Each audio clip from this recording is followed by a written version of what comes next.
Attacked by Pit Bulls by Alan Rankin. In a tangle of brush near the crest of the hill, the two wild dogs lay sleeping. All at once, four small ears came erect at the sound of approaching feet. The dogs had been hungry a long time. They were pit bulls trained to kill by a drug dealer who had used them to guard his property on their own for 2 months since escaping their keeper. They were mangy, starving and ready to assault anything. First line में बताया हुआ है कि एक हिल के सबसे ऊपरी हिस्से के ऊपर जहाँ पर बहुत सारी बुशेस थी, झाड़ियाँ बनी हुई थी, वहाँ पर दो जंगली कुत्ते सो रहे थे। एकदम उनके छोटे छोटे जो कान थे वो इरेक्ट हो गए, खड़े हो गए। किसी के कदमों की आवाज़ सुनकर उनके कान खड़े हो गए और वो जो कुत्ते थे वो बड़ी लॉन्ग टाइम से हंग्री थे, बहुत भूखे थे। और वो उनकी जो कुत्तों की जो कैटेगरी थी, उनकी पिट बुल्स, वो पिट बुल्स थे। और उनको उन एक ड्रग डीलर के पास थे वो कुत्ते पहले, तो उसने उनको किल करने के लिए लोगों किसी को मारने के लिए ट्रेंड किया हुआ था। और वो अपने कीपर को जिसके पास पहले रह रहे थे उसको वो छोड़कर भागे हुए थे और अब उनकी हालत बड़ी बुरी थी, मैंजीज कंडीशन में थे वो। मतलब बहुत ही गंदी सी कंडीशन में थे, देखने में बड़े भद्दे लग रहे थे। स्टारविंग यानी बड़े भूखमरी थी उनमें, भूखे थे बड़े दिनों से। और रेडी टू असॉल्ट एनीथिंग मतलब किसी पर भी हमला करने के लिए तैयार थे।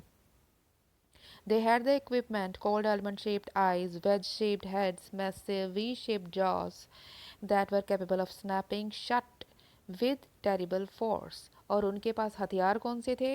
उनकी आंखें जो कि बादाम जैसी थी, आलमंड शेप, और उनके जो सिर थे वेज शेप के, चौड़े चौड़े ऊपर से सिर थे।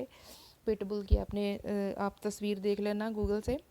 उनके सिर चौड़े चौड़े थे और जो उनका जबड़ा होता है वो थोड़ा नुकीला होता है, वी शेप्ड में थे, वी शेप्ड जाज थे, जबाड़े। और वो उनमें इतनी ताकत थी कि एकदम से वो किसी को भी जकड़ सकते थे अपने जबड़ों से, बहुत टेरिबल फोर्स के साथ, बहुत ज़्यादा शक्ति थी उनके जबड़ों में।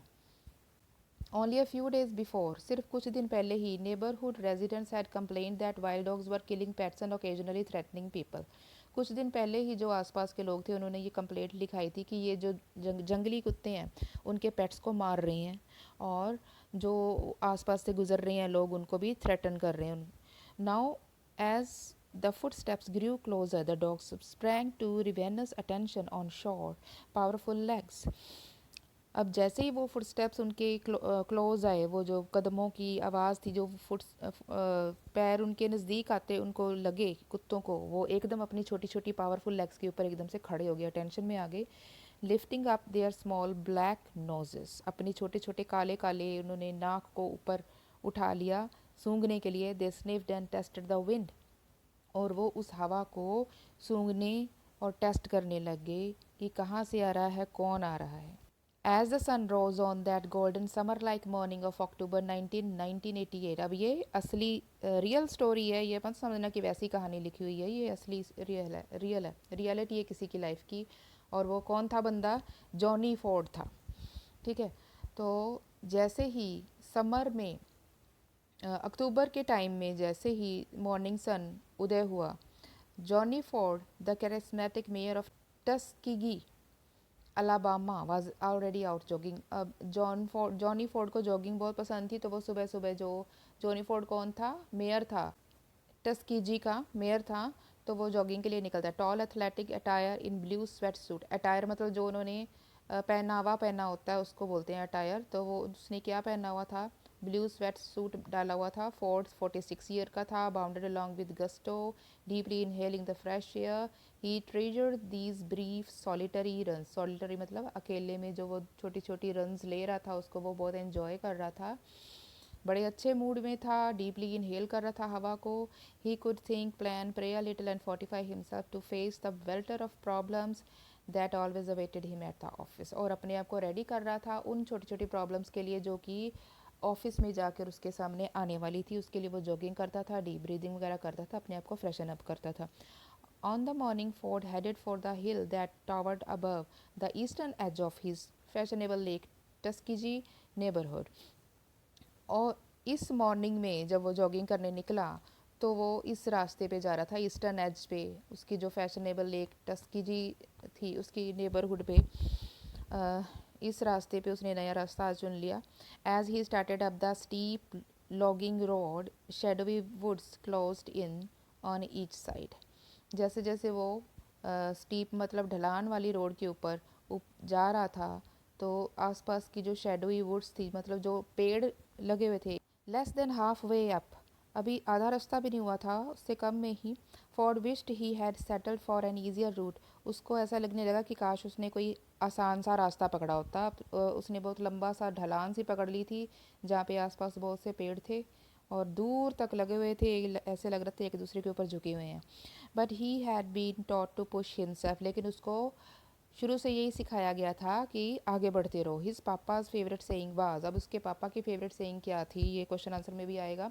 सन, if a thing ever appears difficult, बेटे अगर कोई चीज़ कभी मुश्किल लगती है, you ain't trying hard enough, इसका मतलब है कि तुम अच्छी तरह से कोशिश नहीं कर रहे हो, तभी तुम्हें वो मुश्किल लग रही है। अगर पूरे जान लगा कर कोशिश करो तो वो मुश्किल नहीं लगेगी, वो आसान लगने लग जाएगी।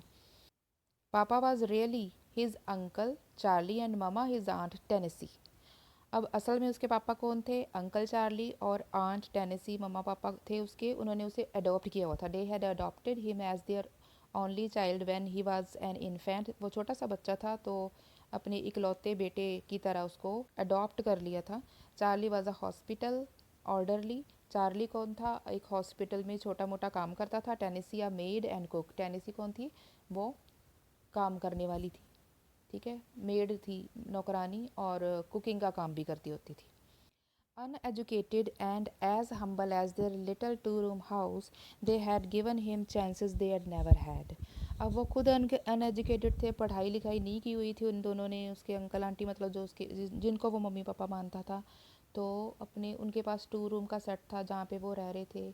बड़े नम्र स्वभाव के थे, और लेकिन जो उन्हें चांसेस ज़िंदगी में नहीं मिले वो अपने बेटे को देना चाहते थे। They saw to it that he was the first kid on the block to learn his ABCs, the boy with the shinest shoes and sharpest pressed pants, the one who joined the Boy Scouts, Bible classes, summer camps. Johnny was 13 when he saw the word mayor on the bronze monument in Tuskegee's public park. लेकिन वो इस चीज़ का पूरा ध्यान रखते थे कि उनके बेटे को पढ़ाई करने के लिए मिल जाए। तो उन्होंने एबीसी नहीं सीखी थी, वो चाहते थे उनका बेटा एबीसी सीखे, शाइन शूज़ शाइन करके अपने स्कूल में जाया करे, पैंट शार्पेस्ट प्रेस करके जाए, हर एक चीज़ उसको मिले। और उसने बॉय स्काउट्स भी ज्वाइन किया, बाइबल क्लासेस भी ज्वाइन की, समर कैंप भी उसको ज्वाइन करवाया। तो जॉनी 13 साल का था जब उसने मेयर वर्ड देखा ब्रॉन्ज मोनूमेंट के ऊपर पब्लिक पार्क में, मेयर वर्ड लिखा हुआ था। He and other black children were not allowed in the park then, उस समय वो और दूसरे उसके साथ के ब्लैक चिल्ड्रन, मतलब वाइट एंड ब्लैक का जो भेदभाव है पहले भी हमने एक चैप्टर में देखा हुआ है ना, जमाइकन वाला, जमाइकन फ्रेगमेंट में, वही वाला इसमें भी है। तो जो ब्लैक पीपल थे उनका आना मना था उस पार्क में, मेयर जिस पार्क में वो मेयर का बुत लगा हुआ था। A mayor must be a very important person, तो ही हैड फिगर्ड, फिर उसको ऐसा एहसास होता है कि जो मेयर होता है ना बड़ा इंपॉर्टेंट पर्सन होगा, कि जो उसने ऐसे आदेश लिख दिए कि ऐसे लोग आ सकते हैं, दूसरे लोग नहीं आ सकते। If he can keep all our people out of this park, बस यही सोच रहा है कि और हमारे हमारे वाले ब्लैक पीपल हैं जो, उन सबको वो इस पार्क से बाहर रखने की उसमें शक्ति है। I think when I grow up I will be a mayor, फिर वो सोचता है कि मैं जब बड़ा हो जाऊंगा ना तो मैं मेयर बनूंगा, so that I can let everybody in, तो मैं हर एक किसी को अंदर आने दूंगा। So the dream had begun, तो इस तरह उसका सपना शुरू हो गया, उसने मन में ठान लिया कि मैं मेयर बनूंगा अब तो। And papa and mama had pushed him to try ever harder, और उसके मम्मी पापा ने उसे हमेशा ही पुश किया कि सख्त से सख्त मेहनत करते रहो, जो तुम चाहते हो वो तुम ज़रूर पालोगे अगर तुम सख्त मेहनत कर रहे हो तो। Extra effort had made him the first black mayor of this thriving town of 15,000, home of Tuskegee University, which for generations had been a hub of progress for his race. Trying hard enough, he had become become founding president of the World Conference of Mayors, an organization of 1100 mayors from 33 countries. उसके जो extra efforts और hard work थी वो रंग लाई और वो mayor बन जाता है और उसके अंडर 15,000 होम्स आते हैं। वर्ल्ड कॉन्फ्रेंस ऑफ मेयर्स का प्रेसिडेंट बन गया, जिस इस कॉन्फ्रेंस के अंडर 33 कंट्रीज़ के 1100 मेयर्स आते हैं। अब सिर्फ मेयर नहीं बना था, वो उनका प्रेसिडेंट ही बन गया। ब्रीदिंग हैविली, अब वो उसका जॉगिंग वाला सीन आ गया दोबारा से। Breathing heavily Ford reached the crest of the hill, Ford जो था वो हिल के टॉप पर पहुंच गया। At precisely that moment the dogs came crashing out of the underbrush at his right. एकदम उसी पल जब वो हिल के ऊपर पहुंचा ही था, एकदम से डॉग्स ने उसके ऊपर राइट साइड पे अटैक कर दिया। Pitbulls, that there was time only to glimpse two sinewy bodies, one brown, one grey, sticking at him, snarling. वो एकदम से देखता है कि ये तो पिटबुल्स हैं। अब उसने एक झलक में दो बॉडीज़ देखी, एकदम से उसके सामने आ गए थे ना, तो वो देखता है एक ग्रे कलर का एक ब्राउन कलर का है और उसके ऊपर हमला करने के लिए उसके सामने आके खड़े हो गए हैं। स्नार्लिंग मतलब उसकी तरफ देख के गुर्रा रहे हैं। द 18 किलो डॉग्स, 18 किलो के जो डॉग्स थे, स्प्रैंग लाइक पैंथर्स, पैंथर की तरह उन्होंने छलांग लगाई। नियरली बॉलिंग हिम ओवर, उसको बस गिरा ही दिया था, बट ही साइड स्टेप, लेकिन वो साइड पे हो गया। एवेडिंग द मेन फोर्स, उनकी जो मेन फोर्स थी डॉग्स की, जो पूरा जोर लगा रहे थे, उसको उसने लगने नहीं दिया अपने ऊपर, तो वो साइड पे हो गया, तो उसकी उनकी पूरी फोर्स उसके ऊपर नहीं लगी। इंस्टेंटली एकदम से द डॉग्स स्प्रैंग अगेन, वो डॉग्स फिर दोबारा से स्प्रैंग, उन्होंने छलांग लगाई। Ford met them with feet spread in the fighting stance he had learnt in karate. Ford कैसे खड़ा हो गया, जैसे उसने कराटे में सीखा था, अपनी टांगे चौड़ी करके फाइटिंग वाला जो पोज बनाते होते हैं, उस पोज में वो खड़ा हो गया जो उसने सीखा हुआ था। Side stepping he thrust at the brown dog's head as it leapt at him. Side पे स्टेप करते हुए उसने डॉग, ब्राउन वाले डॉग के हेड के ऊपर ज़ोर से मारा, जो कि जैसे ही वो डॉग उसके ऊपर छलांग लगा रहा था, उसने उसके, जॉनी फोर्ड ने उसके सिर के ऊपर मार दिया। Then kicked the grey dog as he it jump, फिर जब ग्रे वाले डॉग ने उसके ऊपर जंप किया तो उसको उसने किक मार दी, नॉकिंग इट असाइड, और उसे साइड पे फेंक दिया। The dogs lunged again and again, वो डॉग बार बार उसके ऊपर छलांगे मारते गए, trying to get at his throat, और वो उसके गले तक, थ्रॉट तक पहुंचने की कोशिश कर रहे थे। Ford's blows made no impression, ऐसा लग रहा था कि जो फोर्ड के जो ब्लोज हैं, उसके घूंसे लाते वगैरह हैं जो मार रहा है उनको, उसका कोई उन पर असर ही नहीं हो रहा। They are like robots without feeling, ऐसा लग रहा था कि वो कोई रोबोट हैं, वो डॉग्स नहीं रोबोट हैं, उनकी कोई फीलिंग ही नहीं, उनको कुछ फील ही नहीं हो रहा है मारने का। पिटबुल्स हीड हर्ड, वो सुन चुका था, जो पिटबुल्स होते हैं had been known to fight for hours, कि जो पिटबुल होते हैं वो कितने घंटों तक लगातार लड़ सकते हैं without a whimper of pain, even after they had broken and mangled each other beyond recognition. चाहे उनको अच्छी तरह से उनकी हड्डियां तोड़ दी जाएं, फिर भी वो अपने पेन को फील ना करते हुए कितने घंटों तक लड़ सकते हैं। Less than a minute had passed, अभी 1 मिनट भी नहीं बीता था। As he'd strike at one dog the other would leap and slash, gnashing teeth finding their mark. अभी वो एक डॉग के ऊपर स्ट्राइक करता तो दूसरा उतनी देर में उसके ऊपर जंप करके अपना मार्क ढूंढ के, अपना निशाना लगा के उसको उसमें अपने टीथ गड़ा देता, उसको जख्मी करता जा रहा था। Blood seeped through his sweat pants, जो उसने स्वेट पैंट्स डाली हुई थी उसके अंदर से ब्लड सीप करने लग गया, निकलने लग गया।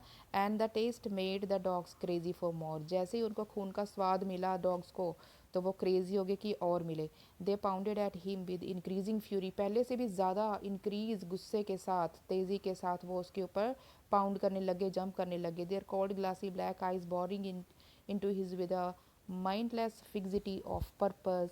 Ford was looking into the eyes of death. वो इस तरह से अटैक कर रहे थे जैसे कोई रोबोट होता है, बिना सोचे समझे वो उसके ऊपर अटैक करते जा रहे थे, और उसको, फोर्ड को उनकी आंखों में देखकर ऐसा लग रहा था जैसे कि वो मौत की आंखों में देख रहा है। इट्स होपलेस ही थॉट, उसने सोचा कि अब कोई होप नहीं है। But filtering into the nightmare came the long ago voice of his papa. लेकिन इस डरावने सपने में उसके कानों में, इस डरावने सपने से जूझते हुए उसके कानों में एक आवाज़ उसके पापा की गूंजती है, son to survive in this world. मतलब उसको याद आ रही है उसके पापा की ने जो कहते होते थे, sir to survive in this world, कि इस दुनिया में अगर जीना है, you gotta keep trying to do more than you thought you ever could. जितना तुम सोचते हो कि मैं ज़्यादा से ज़्यादा इतना कर सकता हूँ, उससे भी ज़्यादा तुम्हें एफर्ट्स करने पड़ेंगे अगर इस दुनिया में जीना है तो। Wobbling on weakened legs, Ford fended off another mad rush of the dogs.